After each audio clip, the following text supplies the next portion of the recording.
Hello guys, welcome back to my YouTube channel. If you're new here, please welcome.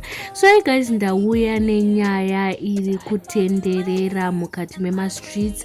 So ndauya nenyaya yekumbare iri kunetsa, nyaya yetsikidzi dziri kutenderera muma flats ekumbare. Dzichapedzisira idzo dzatotekeshera Mbare yese kana kuti Harare yese, nekuti people are taking this issue lightly. Vanhu havasi kunyatsotora nyaya iyi zvine udzamu zvakanyanya. Vanhu vari kuiona senyaya inosekesa kana kuti nyaya inoaffecta vagari veMbare chete, but ichapedzisira yatekeshera kune dzimwe nzvimbo. As a country, I think we are failing panyaya yekuti tine vamwe vanhu vatiri kupa mukana vasingafaniri kunge vachipiwa mukana. Zvakafanira even pakadonetwa zvinhu, pakanzi pauya zvinhu zvabva kugovernment, you see a lot of people don't even get those things. Zvinoperera mukati momo vari kumusorosoro vogovana. Just like this issue yetsikidzi, mushonga wakasprayiwa simze zifu wakatowedzera kana kuti hapana zvakaitwa. Why? Because mushonga iwowo kunogona kune vakatoita udyire vakatochengeta mishonga idzi mudzimba dzavo, vanenge vane zvinzvimbo vanenge vachinzana chairman anani, just because we are full of corruption as a country and we are failing. Tiri kunyanya kuti zvinhu zvese zvawanda nepotism, zvawanda corruption, but tikanyatsobatana tichiita chinhu chimwe as a country, iyi yatiri kutoita yekusiya tsikidzi dzichipararira vanhu vachicomplaina kuti vari kurumiwa, ichapedzisira yatoita national disaster, because ndiani anoda tsikidzi mumba make?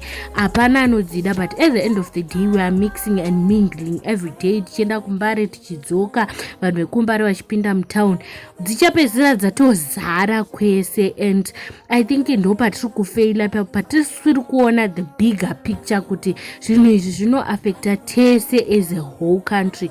Saka senyika dai tagona kubetsereka, handizivi kuti tinoita sei as a country so that we can fight this battle. Zvinoita kunge zvinosekesa vanhu vachibuda pama-interviews vachitsanangura, but kana zvazopinda mumusha wako wakuzozviona direct, unonyatsonoti aiwa guys, iyi haisi nyaya yekutamba nayo, haisi nyaya yekuseka nayo, it's not an issue yekujoka nayo. Yes, people you can say kuti vanhu vekumbare gesai, vanhu itase, but those people, it's not like every ghetto haina vanhuwo vari scruffy, haina population yevanhu vakangodaro. People bad guys, vanhu vanotogezawo, vanhu vachitoitawo se vachitotry kuitawo smart, just that the place is now old, yakudo renovations, yakudo kupaintiwa so that it can look a little bit better.